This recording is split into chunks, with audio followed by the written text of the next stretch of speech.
to the podcast.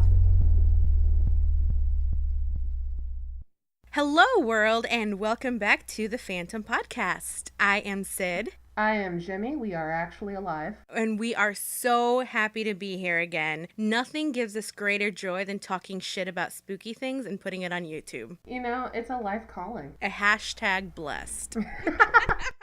So we took a break for a couple of weeks so that I could move out of my depression palace and into my depression shack, where it's always gloomy because there is no fucking light fixtures. But the neighborhood is a vast improvement, so I'm pretty happy about that. You know, it's a start. Are you getting light fixtures, or do you just feel the ambiance right now? Well, no, we just have lamps everywhere now, because for some reason during the 2 walkthroughs that we didn't notice that there's light switches that turn the outlets on and off weirdly, but nothing on the ceilings. So, I mean, it's a good thing that we already had a shitload of lamps. I never thought I'd need them, but now we do. You know, you never know when you need a shitload of lamps. Sounds like my old apartment, though. This is an old place, so I'm like, I don't know whose idea that was, but okay. Well, you know, I don't know if you've ever actually sat through a Twilight movie, but there's this one scene in whatever the second one was, where Bella's sitting in her little depression cube, and if you look around as they scan around, there's a YouTube channel called CinemaSins, free plug, where he counts the lamps, and she has like 30. Oh in my a God. 10 by 10 foot square room, and that was my last apartment. It was so dark. I never read or watched anything even remotely related to Twilight, so I wouldn't have any idea. But you know what? I'm into that aesthetic, you know? Yeah. Not so into it now that I have to live it, but, you know, theoretically, I'd be into it. Right, yeah. Well, how was your break? What did you do for the holidays? What presents did you get? How were the parents? How many good boys did you see, and how many of them did you pet? Oh, God, I was that lunatic at the airport that was running around going, "Can I touch your dog?" Except there was one lady with a service dog that I looked up and went, "Oh, fuck, you have a job to do," and bolted. Thank you for respecting him. But there was this Labrador puppy on my first flight that we were friends for like 45 minutes. Unfortunately, it was like 2 a.m. your time, so I didn't want to wake you up, but I do have photos for later. Listen, anytime there's a dog involved, you wake me the fuck up, Jimmy. I don't give a shit. We were friends. Oh, what a beautiful baby. What was the doggy's name? It's Gemma. Jenna. Oh my Gemma. God. Oh, Gemma. Oh, but that's so cute. You met doggies. I have not met doggies. Other than that, I mean, I got a lot of random stuff. Deep secret, I collect the 90s virtual pets, so I ended up with 3 more of those. Yes. Scented coloring pencils, because, as you do. Of course. And a Nintendo Switch. Nice. Are you playing Breath of the Wild? I need to send you a video. It's bad. Oh, I love it. My boyfriend and I spent probably 30 hours that last week before I left because we bought it early. That is the life. It's so good. I can't play video games for shit, but I love watching people play them, so I would greatly enjoy hearing about it. I'll have to play with you because I narrate while I'm playing and I like swear at Link even though it's me. It's totally me. It's not Link. I'm the one making him throw himself off a cliff. That was me. Well, you gotta do what you gotta do. You gotta, push that guilt off somewhere. It's easier to blame Link. It's not like he talks. Right. Well, before we move on to our actual talking points, I just want to humbly offer an apology for my shitty ass fucking attitude last episode. So while I was editing, I was physically cringing at myself. Like, who gave me the right to be so fucking salty? Like, I'd like to think that in general, I'm a nicer and more chill person than the way I came off last episode. But admittedly, you were packing and had last minute information that you had to suddenly leave. Yeah, but you were a salty squirrel. I was salty. I mean, I'm sorry for being such a judgmental doucheberry. Like, I fully, completely, thoroughly, wholeheartedly understand that, like, creepypasta, scary fiction, fan fiction, and all that kind of creative stuff posted online is all a labor of love. And the authors and creators are some brave-ass motherfuckers who made themselves vulnerable by posting that shit for the world, and especially for bitches like me. So I should be more considerate and insensitive to the fact that free content is not curated. It comes from contributors of all talents and skill levels and vocabularies, educational levels, and languages. So my opinion is mine and my tastes are mine. I know that, but I didn't have to be so fucking mean about it, and nobody else should be mean about it. So TLDR, I'm a dick and I'm very sorry. It's not that bad, I promise. So I just wanted to throw that out there just in case. I'm sure they appreciate it. I was salty as fuck too, so don't worry. I know. I feel like we should have come in and talked about all the shit we love, and I just ended up being like, here's everything I hate. I hate everything. Which is true. I do hate everything, but I didn't have to say it. Well, and before we start to, quick plug for our social media, which I'm sure is dead because I have not logged in anywhere. I went dead on Twitter, but I'm back on. I'm so grateful for you. I'll say that every episode because I mean it. So we are Fantom Podcast on Twitter, on Instagram, on Tumblr. I think we have a Facebook page and I've never mentioned it.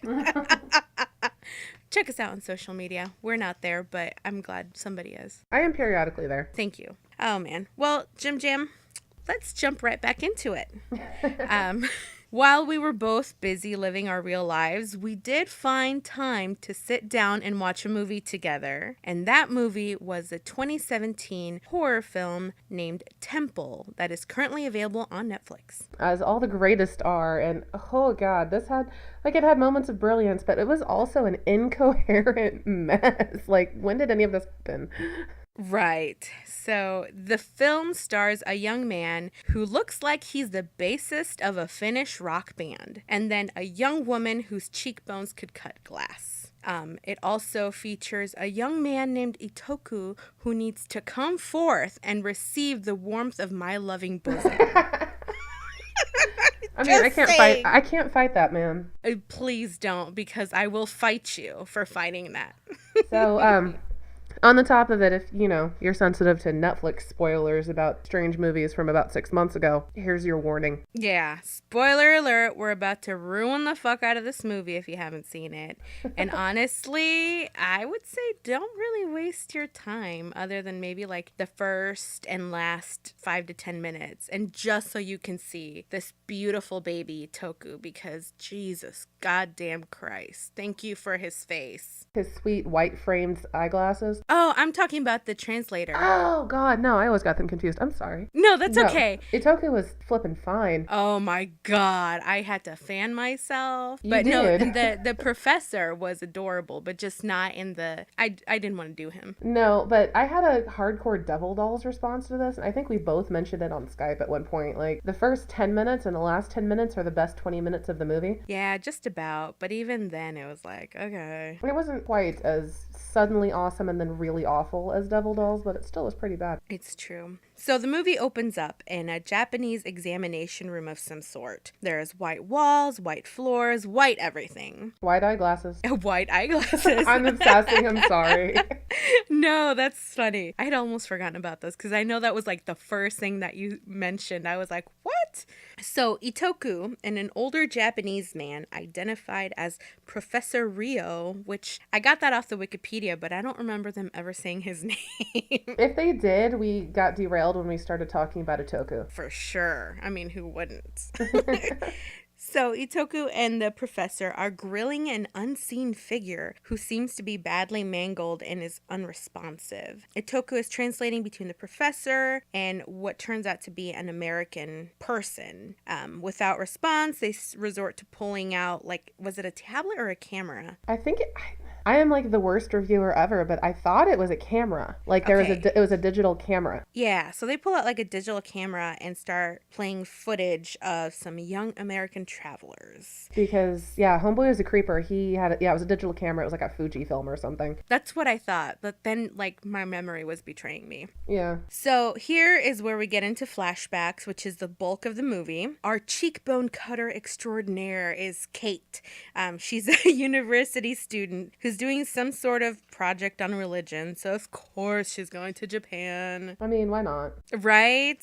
She's bringing along our Finnish rock star Chris, whose brother just died, and I don't really understand the relevance of mentioning that. If it was to explain his broodiness, they could have just let him be mopey and cute without adding the tragic backstory, because it really, really didn't add anything to the plot or the development of the characters. No, and his mopiness mostly just comes off as, but I love you, Kate. I love you. Love me. Right. Oh, man. Our third protagonist here is James, and he's Kate's boyfriend, who is a giant bag of dicks and should be regarded as such. What does he do? Like, he had promised for about 15 minutes, and then it all went to shit. It was just...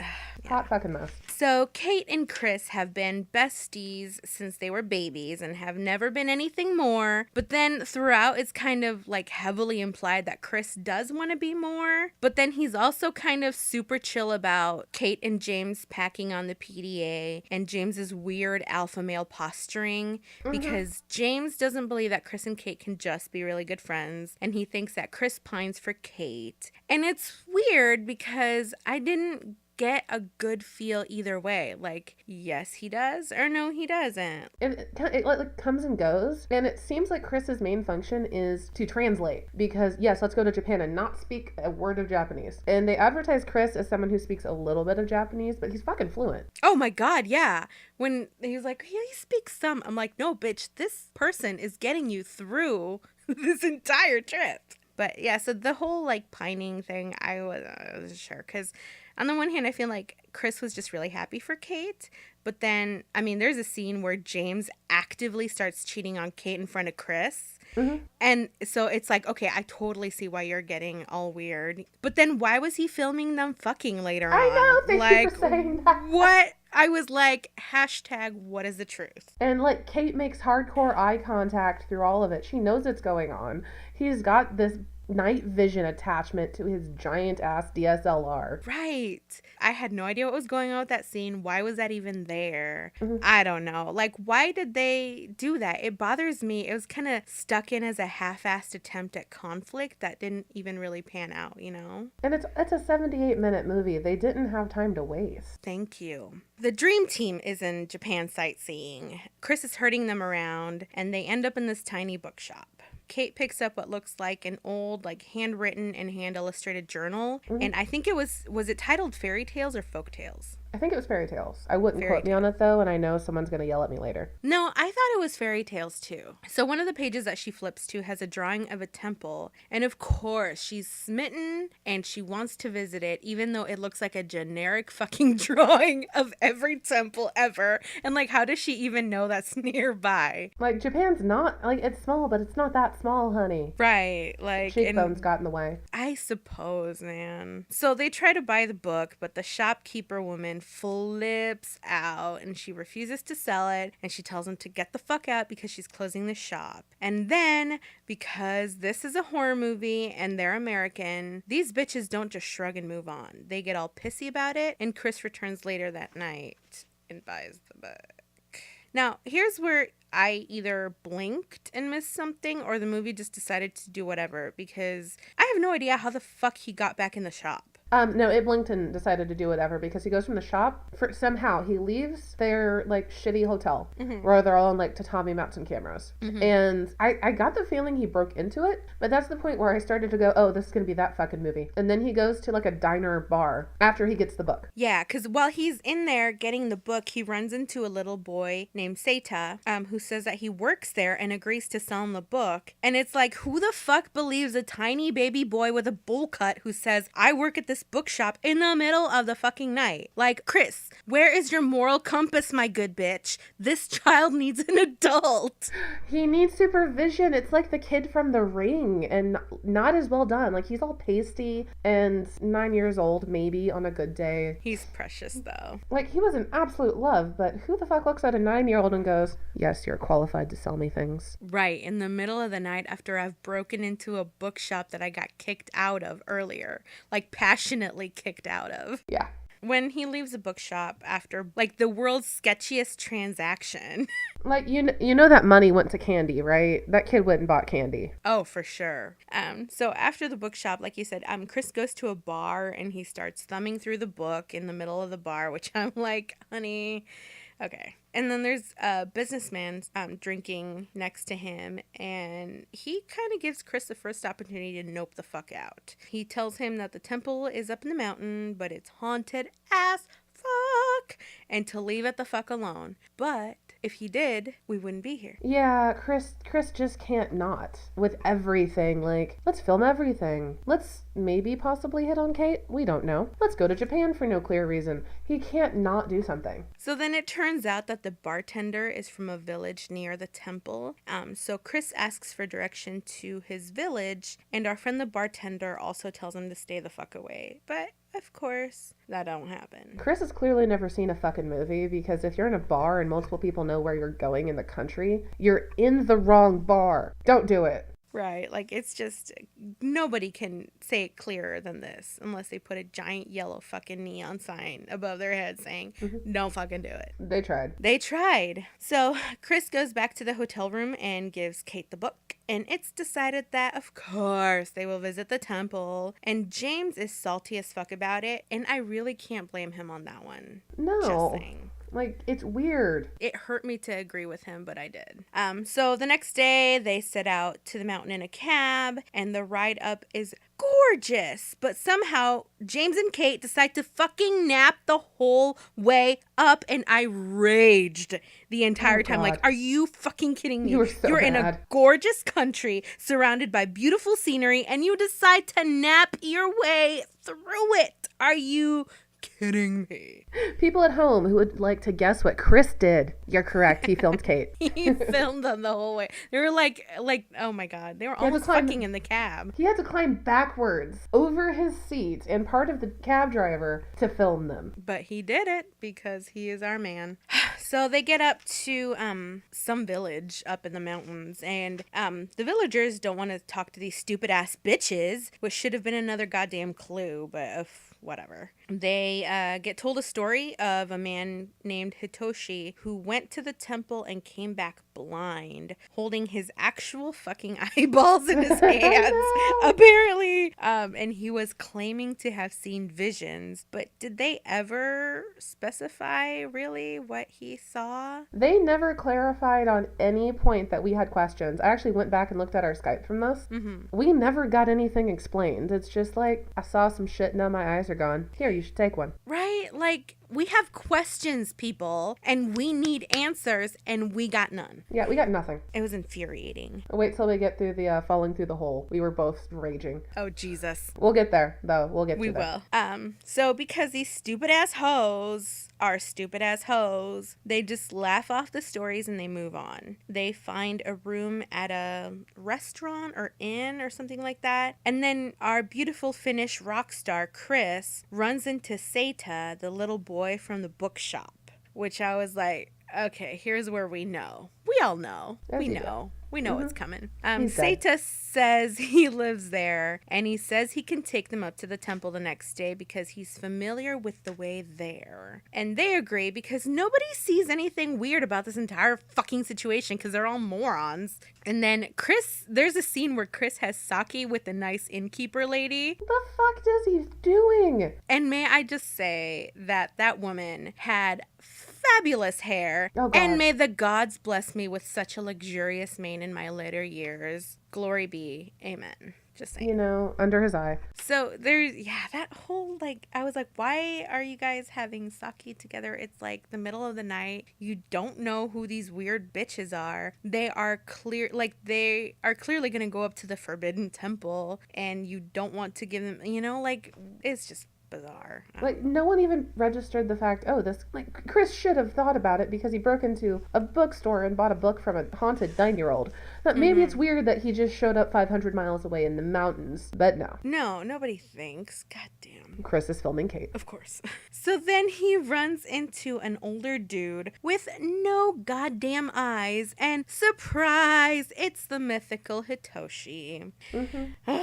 And then Hitoshi tells him that like 50 years ago or some shit like that, several children went missing at the temple. The villagers went out looking for them and found a monk at the temple and killed him, but I'm not clear as to why. Did they think he killed the children? Or what was the whole deal with that shit? I didn't understand that either. That whole story made no sense. I wanted to blame it on a translation issue, but I think this is written by someone who speaks English as the main language, so I just looked at it and went, I mean, I guess he was there when people disappeared, therefore he must be the cause of it. I don't know. Yeah, but I could never figure it out. And I feel like it wasn't even really like a convoluted explanation. It was like there was no explanation. We were told to accept it as a thing that exists. Right. Like, just don't ask questions and move along, kid. So Chris is all spooked, more so because he's been feeling stalked and he's been seeing things since he picked up the fucking book, which you'd think he'd know about, but you'd be goddamn wrong. There's your sign.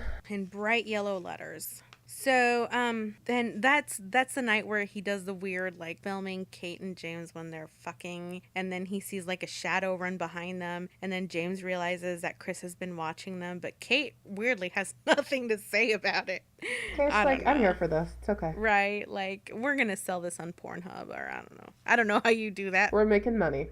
We're making money. So, the next day, the little boy takes them to the temple through some thick-ass woods. Like, good fucking luck trying to Hansel and Gretel your way out of there, because that was a thick-ass forest. Yeah, are they, like, throwing up flares? I don't think anyone's gonna see them. And then they also find a goddamn abandoned mine along the way that James wants to fucking explore. This is how you die. I know. I was like, listen, James is unlikable, but I've been agreeing with his apprehension at this whole let's find a haunted temple bullshit, but then he pulls this shit on me. And then I was on nobody's team at that point. No, I think at that point we had both just raged out because there's an abandoned shack that, yeah, sure. No, then there's an abandoned mine. Let's go play. It's just... Ugh. So the little boy Seita tells him that he has to go home before dark because otherwise his mom will flip her shit, rightfully so. So the mine is put in the back burner in flavor. Oh my God. Okay, let me just start that entire phrase again. Let me derail you slightly because I'm pretty sure Seita didn't have to get home before dark so his mom wouldn't flip a shit. I think it's because he would turn into a pumpkin. Same though. He was not real. He was not. Okay, so the mine is put on the back burner in favor of finding the temple ASAP. So once they arrive, Seita is like, peace, bitches, and he gets out of there, which I'm like, why did you let him leave without you? Chris was like, yeah, we can find our way back. And I'm like, really? You're in a foreign fucking country in the middle of the goddamn forest, and you can't even call your dad because you're in a cult. Life choices are not at their optimal peak here. No, because that is the purpose of the cult. You should call your dad. They also see a statue of a kitsune guarding the temple, which was also illustrated in the journal. So they explore, and James is a giant... Sorry, I need to interrupt just for a second, because wasn't that the weirdest fucking kitsune that you've ever seen? Mm-hmm. Like, it looked nothing like every other image I've ever seen of a kitsune. I'm fucking up that pronunciation, but I'm okay. No, yeah, I was like, because I didn't, until they said it, I was like, oh, I had no idea that's what that was supposed to be. I believe I called it a samurai at one point. So they explore. James is a giant fucking duty about being there. And then, meanwhile, I'm screaming at them to hurry up and leave because now it's dark. Like, proper dark. And then our good bitch Kate sees something scrambling in the trees nearby. She gets all spooked and she's like, yeah, let's go. And I'm like, about time, you fucking lint licker. She went from like cheekbones and poor choices to, what the fuck drugs are you on? How is any of this a good idea? And why are either of the two guys listening to her? Well, because she's pretty as fuck. Like, her cheekbones were hot as hell, but goddamn. Right? I mean, I don't know, man. Men, am I right? Yeah. Okay, so they call out for Chris, who's still inside the temple. But then as he takes a step to leave, fucking hands come out of the goddamn floor and pull him under. Like, are you kidding me? Oh my God. I think we both yelled and screamed and hollered and shrieked. And there was no context. Like, that was the one scary point this movie had going for it. And no one commented on the freaky second grader child hands coming out of a hole in the floor to pull a grown man through. And then he lands with this non-specific leg injury. Like, lucky I can't see far with this leg. Right? Apparently he broke his leg in the fall, which is something I didn't immediately get. It wasn't clear. No, I think I had to ask you about it, and then I think you had to go on the Wikipedia page to figure it out. I did, because the movie never specifies. He just, I fell and hurt my ankle. I fell and hurt my ankle again. It's not clear. It's not clear. And then he just like passes out. Somewhere along the way, James and Kate get him outside and build a fire to sit around. And then at first they decide to wait until dawn to get help. But then James is like, no, I'm going to go into town for help, which is so smart considering he doesn't speak any Japanese. Yeah. But then there's like this whole like weird emotional shit where Kate implies that she had an abortion and the pregnancy was with James and that Chris is the only one who knows. And then James overhears part of it and then Kate has to tell him and James gets all pissy and leaves and says he'll send for help once he gets into town and then he's going home. But then I'm like, okay, first of all, what the fuck? I got whiplash. Yeah, oh, that's where all the choices go to shit. Yeah, it's like they just needed another quick conflict and some quick resolution and they just like threw that in. This happens in what, isn't the last like 20 minutes of this fucking movie? That's pretty much it. It's poor choices and even worse storytelling. Yeah, and like I followed it up kind of until this point. When he went through, I'm like, oh good, it's about to get scary. No, it's just weirdly fabricated drama. I think if they had that like breaking through the floor scene earlier on, they could have really built on that horror and like fleshed out like the folklore, with that scene, but they just had an opportunity and they fucking missed it somehow. At this point, I would actually like to throw in a quote from RogerEbert.com. Oh, Jesus. Where Simon Abrams reviewed this. Okay. It's a slightly hyphenated quote. Mm-hmm. This is the horror movie equivalent of canned spam. You could have it so much better if you tried harder, but if you chose to ignore my review and watch Temple anyway, you'd be plagued by questions like, so when do they arrive at the temple? What's the deal with the temple?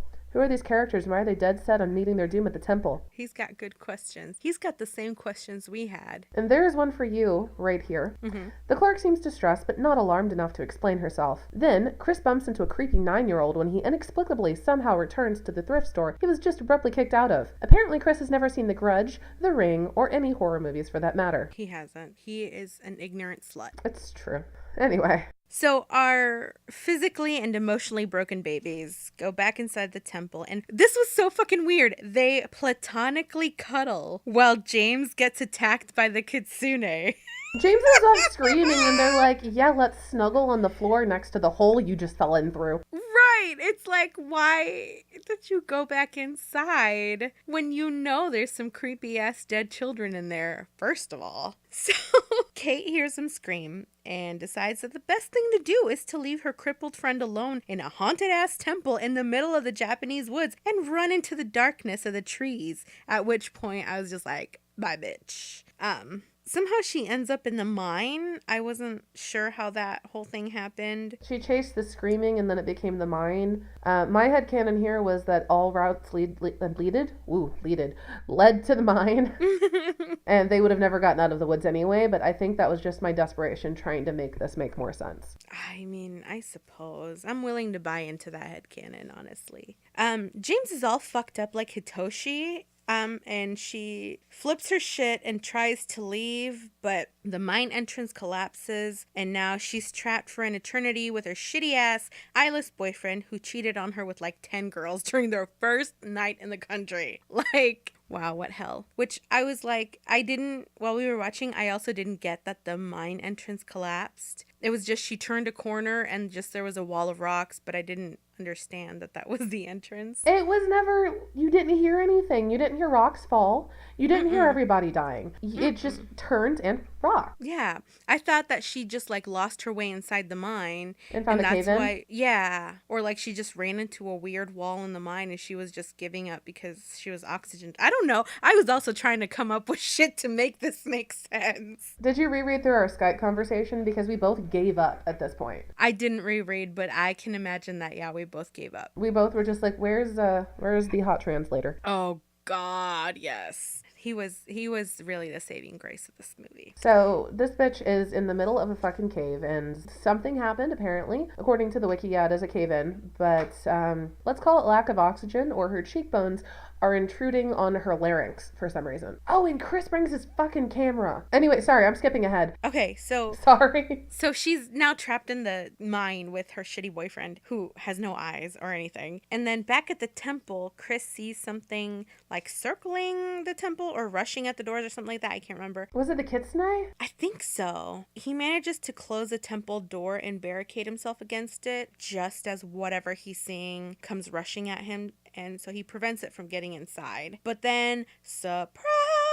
There are dead children coming up from below the goddamn floorboards, including, you guessed it, our friend Seita. It could have been so good. Like, they could have done something. They could have, and they didn't. They missed all of their chances. Ugh. So the children attack Chris, and then there's like it cuts to a scene with the innkeeper lady praying to a portrait of who we are to assume are the missing children, and one of them is clearly Seita. But I still don't understand how the children went missing or why they would be haunting the place. Like, that whole part of the plot is just one giant question mark to me, and I feel like I'm dense as fuck. I don't think you were missing much, because there's a reference to essentially a bunch of second graders went missing at this temple. It was like 6 second grade boys or some shit. Mm-hmm. I guess now when you go to the temple, you lose your eyes, but only if you end up in the abandoned mine shaft. I suppose. But so that's not the end.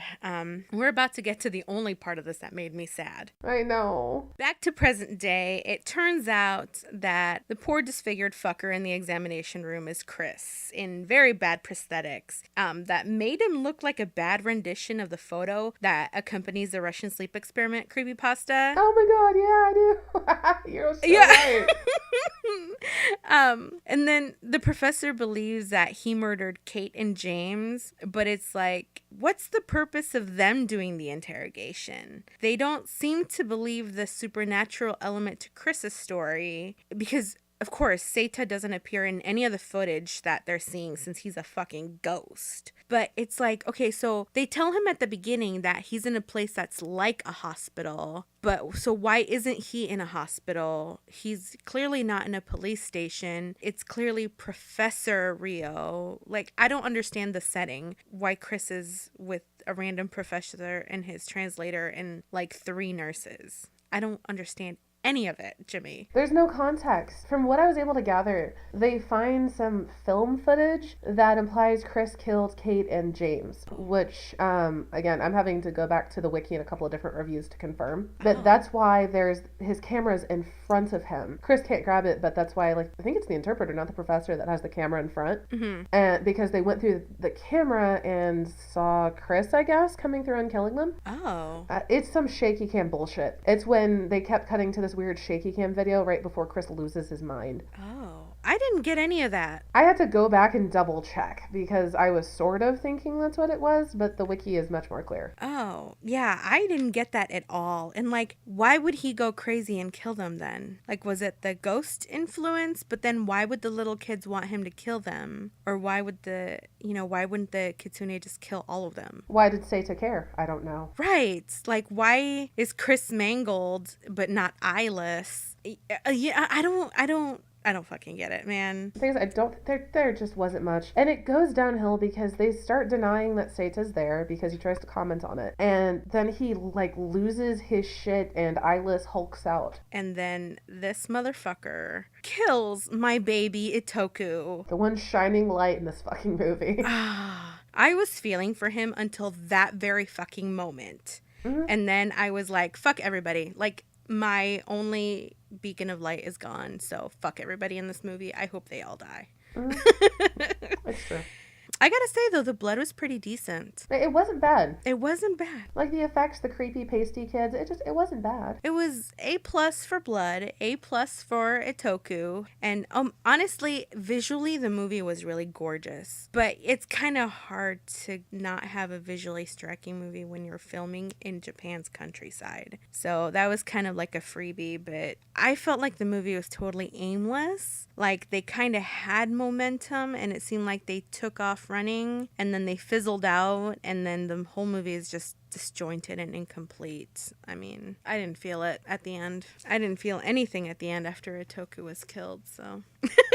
I just didn't care anymore. And at that point, I'd kind of give it up anyway due to the lack of coherence in any way, shape, or form. Yeah, it was just... I mean, we stuck through it because... Why did we stick through it? We did, I guess. We didn't want to give up after last time with Don't Kill It. I'm pretty sure that's all it was. I think so. We were just being stubborn. Oh well. So that's our review of Temple 2017. Just don't waste your fucking time. No, and the reviews are hilariously scathing. Oh, I can imagine. Like, the people who get paid for this shit? Yeah. Well, we still have some time left, Jimmy, so I think... Honestly, I could record like 3 to 4 hours at a time without getting tired. It's true. I could go for a bit. Oh, yeah. But we don't have that luxury. I mean, we do, but time zones make it hard. That's true. If you don't mind if I jump in, I actually have one topic, but a couple of hilarious things to comment on that's still with our overall horror shit theme. Yes, please go. Okay, so we don't have cable at my house. We've been using our Fire Stick. Mm-hmm. And that means that occasionally at like 2 a.m. you end up in, there's nothing else on Netflix, Hulu, Amazon Prime, or so let's go to YouTube. Mm-hmm. And we've been digging through a bunch of these like top 5 spookiest whatevers. Yeah. Some of them are great. Some of them are fucking awful. I can imagine. So a couple of the ones that I actually like, and your mileage may vary, but there's a YouTube channel called Nuke's Top 5, and I legitimately like it for one reason. Someone's actually talking. It's not a recording. It's not, we'll get into another one that my boyfriend and a couple other people love, but it creeps me right the fuck out, which I guess is good, but I'd have to watch it with like you. Okay, you mean like it's somebody, like a human narration, not just one of those like text-to-speech programs? Yes. Oh, God, why do people do that? I don't know, but this guy actually comments, and he's kind of hit and miss. He goes through these periods where the shit he's talking about is clearly BS. However, he does a whole sequence of video reviews on the best new survival horror games. Ooh. Using actual clips and reviews. Videos from like Twitch streamers that have something weird happen. Yeah. Top 5 ghost videos, but he always prefaces it with, I can't prove it, I just like these. Yeah, good. But he's very straightforward.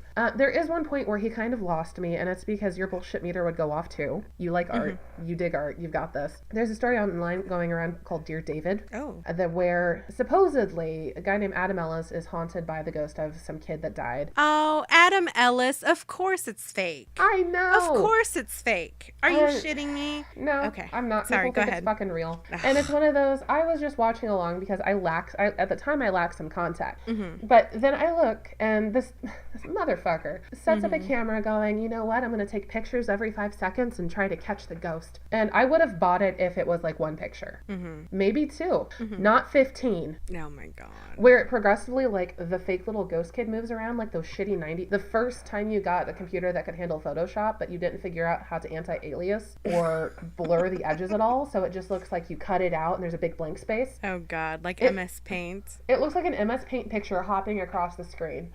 Oh, Jesus. That's one of the few videos on Nuke that I had to straight turn off. Yeah. A different channel that, I'm going to be honest, I can't watch alone because it creeps me out for some reason, is called Dark 5. And there's no voice. There's not a narrator, but there's also not a text-to-speech. Oh. It's subtitled with fucking distressing music in the background.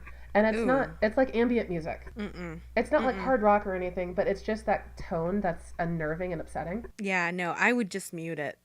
Yeah, I tend to. I've been putting on like Zelda theme or podcasts. Yeah. And I'm actually recommending it as a channel because it is often quite creepy, though occasionally full of shit. And I pull up Dark 5 to pull up their main YouTube channel, and what comes up is the 5 darkest cat secrets. Cat secrets?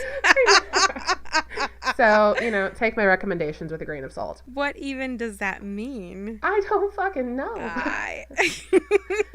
But, okay. Between those two, I know this sounds a little, it's like reading creepypasta. You have to try it to see what you like. Yeah. But these two, I'll always go back and watch if I just want a 5 minute, I want to be creeped out, but I don't want to be that creeped out. Like, I want to be able to sleep. Okay. But essentially, they go through YouTube video clips, news articles, news clips, and every video has some sort of embedded evidence. So things like the 5 scary things caught on camera. Total clickbait. But there's actual, like, CCTV footage put in of what actually happened and then narrated by people who were there. Oh. I know you don't have a lot of context on this one. I'm just going to ramble for a while. I'm pretty sure we're going to get castigated for this one, but there is one that I'm going to say don't do. Okay. And it's because his voice is the single most annoying thing I've heard in my life. And you know what I do for a living. I know. Thing is, he has some good videos. I'm prefacing this. However, this motherfucker doesn't have a skeptical bone in his body, so he puts up shit and I'm like, that's a kid. Or, that's a dog. Or, that's Photoshop. My personal favorite is there was some, like, spooky video, and he was circling things to draw your eye over there, you know, the red magic circle. Mm-hmm. There was nothing there. This asshole's name is Chills. Chills, I know. Just don't do it. If you want to be creeped out on YouTube for 10 minutes, go to Lake Nuke, go to Dark 5. Don't go to this asshole. Is he like a grown-ass man, or is he a teenager, or? He's like early 20s, maybe? So he should know better. He should, but... But he don't. His voice sounds like a voice to text, and I don't know if it is or not. Maybe. Like, it's still possible. That would, give him at least some kind of redeeming quality, right? Yeah. The only other one I would recommend if you want just a little 5-minute creep out that's not getting dedicated to a movie like The Temple is Unknown Top 5, or Top 5 Unknowns. And I recommend him because he does these silly shit on Reddit, like creepy, mysterious posts from Reddit. And essentially he reads creepy posts that have been done online. Occasionally, though, he does things that are just legitimately unnerving, like reviews murder cases, which was, I'm trying not to look at his preview photo because it's distressing. Scary lost photos found in missing cameras, which is actually murders that were solved with creepy picture evidence. Haunting Twitter posts ever, creepiest internet pictures. Just their little 5-minute. Yeah, like quick little spooky appetizers. Yeah, it's just to whet your appetite if you don't have a lot of time and you still want to sleep. Yeah. Well, that sounds pretty cool. I'd never heard of these channels. So, but then again, I'm not much of a YouTube person, hilariously enough. And so. I think the only reason I discovered it is we got rid of cable. So occasionally you're out of everything you could want to watch. Well, I'm sure. Yeah, for all of that rambling bullshit, if anyone is looking for just a quick, 10-minute whet your appetite spooky thing, I would recommend 3 out of the 4 channels mentioned. 3 out of the 4. I love it. That's a good track record. It is. It's not bad. And very rarely do I find absolute garbage, but these are the best ones I found. Okay, good. Good to know. Well, I'm glad that you waded through the trash to bring me these treasures, because you are infinitely more patient than I am. If I do something and I run into like a shit first option, like if I had run into Chills first, I'd be like, fuck it, and never try YouTube again. Thank you. And it's true. He does pop up first. And like I said, he has a couple of good ones, but he doesn't have a skeptical bone in his goddamn body. See, and that's what I need. I need skepticism first. I'm all for spooky shit, obviously. We've got this podcast. But I need somebody to doubt with me. That's why our friendship works quite well for a reason. It's beautiful. Oh, well, thank you, Jimmy. I'm going to check those out, and I'm probably going to have you link me to them. Oh, yeah, later, I'll please. send you the link here in a minute. Thank you. No problem. I do want spooky shit to look at. I've been really missing, I've been reminiscing on the good old days, the golden era of spookiness for me, personally. So I've been really wanting to just be constantly scared shitless all the time, and not by receiving bills in the mail, but by the possibility of a ghost stabbing me in my sleep. That's preferable. As you do, if you've got those specifics in your mind. Yeah. Can we jump back a little bit to, I think last episode we had promised a little bit more delving into creepypasta. Absolutely. This episode, which you definitely did there. Sort of. Well, you got us started there. I want to talk a little bit about early internet scary shits. Like the OG stories before the term creepypasta was coined. And apparently that was in 2007 on 4chan, of course. In trying to look up these stories, I realized that there's not as many of them as I thought that really jump out. And nobody has sat down to compile a list of these because as I was like trying to look up all relevant terms on Google, the only things that were coming up were like the no sleep posts and like just really recent creepypastas that literally had the term creepypasta in the title. So then I have to go off of memory, and my memory is shit. So I think the first story that comes to everybody's mind is the Ted's Caver page. That was created in 2001, if you can fucking believe it. Fuck, that's hard to think about. I know. Jimmy, where were you when you first read that magnificent beast? What year was it? How long did it take you to sleep right again? Oh God, that'd have been 2003. Yeah, I was later than that on it. I think I must have read it like 04, 05, because I was definitely mid-teens when I first read it. Yeah, I think that may just be a factor of a slight age difference, because I was in high school, and that was when I was starting to get into, like, it wasn't creepypasta, but it was all those shitty, like, email forwards that were horror stories. Did you get it in an email, or did you? Okay. I got it in a forward, like 14 FWs. Forward, reply. Yeah. Oh my God, that is awesome. That is like being part of internet history right there. Yeah, it's been passed around for like a year, and then I got it. I love it. Because I don't remember how I ran into it, but I know that I read it directly off of the, I think it was Angel Fire. Yeah, Angel Fire. I read it directly on the Angel Fire page, which is still up and functional to this fucking day. It admittedly, just so is Heaven's Gate. Me. When I read that they're still replying to the emails, I swear to God, I got chills. I like legit, what the fuck chills, you know?